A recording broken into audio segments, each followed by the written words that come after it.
Bonjour, bonsoir, chers amis profanes. Bienvenue dans ce nouvel épisode. C'est votre estimé serviteur, Fagnan Senghor. Et comme d'habitude, c'est toujours un plaisir de vous retrouver. Avant de commencer, j'espère que vous êtes déjà abonné à notre page et que vous avez activé la cloche de notification afin d'être au courant de toute nouvelle actualité que nous posterons sur la page. Sur ce, bon visionnage. L'épisode d'aujourd'hui a pour but de vous décortiquer une problématique que fait face la majeure partie des entreprises nouvellement créées, plus particulièrement les startups. En effet, lorsqu'une entreprise est nouvellement créée, il existe certaines démarches fiscales à effectuer. Il s'agit de la déclaration fiscale qui aura pour but de déterminer à quel régime d'imposition l'entreprise nouvellement créée sera imposée. La déclaration d'existence est une démarche administrative qui s'effectue une fois que l'entreprise a été juridiquement créée, c'est-à-dire une fois que l'entreprise a son INEA et son RCCM. Une fois cela fait, l'entreprise aura 20 jours pour se déclarer au niveau des services fiscaux où se trouve son siège. La déclaration d'existence doit être effectuée peu importe que l'entreprise ait commencé ses activités ou non.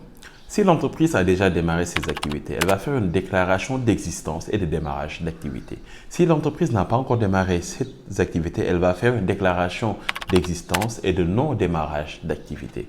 Cela lui évitera d'être imposé ou bien de subir des amendes. Cette déclaration doit être effectuée au niveau des centres fiscaux où se situe le siège de l'entreprise. Elle doit être accompagnée du linéa de l'entreprise, de son registre de commerce, de son bail ou titre d'occupation et aussi des statuts de l'entreprise. Si cette déclaration d'existence n'est pas effectuée au bout des 20 jours qui lui sont impartis, l'entreprise connaîtra une amende qui sera à hauteur de 200 000 francs. La déclaration d'existence a pour but de permettre de déterminer à quel régime fiscal d'imposition sera imposée l'entreprise. Il peut s'agir de l'impôt sur le revenu, de l'impôt sur les sociétés ou de la contribution globale unique. L'impôt sur le revenu trouve sa source au niveau de l'article 47 du nouveau Code général des impôts de la loi 2012-31 du 31 décembre 2012. L'impôt sur le revenu frappe le revenu annuel des contribuables personnes physiques. Un impôt à la fois global, annuel, personnalisé et progressif. Le calcul de l'impôt sur le revenu s'effectue en fonction du barème du taux progressif lorsqu'on détient un revenu supérieur à 630 000 francs. Mais cependant, l'impôt sur le revenu ne saurait être supérieur à 43% du revenu net imposable. Ensuite, nous avons l'impôt sur les sociétés. Il est caractérisé par le fait qu'il touche principalement les personnes morales comme la SA ou la SARL.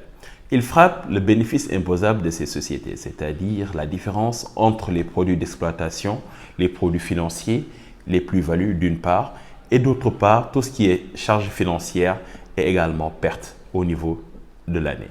L'impôt sur les sociétés est instauré au taux de 30% du bénéfice imposable. Et enfin, nous avons la contribution globale unique, communément appelée CGU, qui est un impôt synthétique qui regroupe beaucoup d'impôts. Elle frappe uniquement les personnes physiques qui font un chiffre d'affaires qui n'excède pas 50 millions.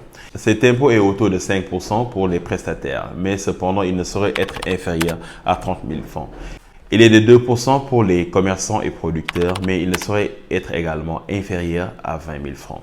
Tous ces impôts énumérés, que ce soit l'impôt sur le revenu, l'impôt sur les sociétés, la contribution globale unique, renferment beaucoup plus de détails sur lesquels nous prendrons le temps de revenir dans nos éditions à venir. Et c'est sur ce point que nous allons clôturer notre thématique d'aujourd'hui. Nous espérons comme d'habitude que cela vous a plu et vous a été bénéfique également. N'hésitez pas à nous faire part de vos réactions à travers les commentaires et aussi d'aimer la vidéo et de la partager à vos amis passionnés. Sur ce, je vous dis donc à très bientôt.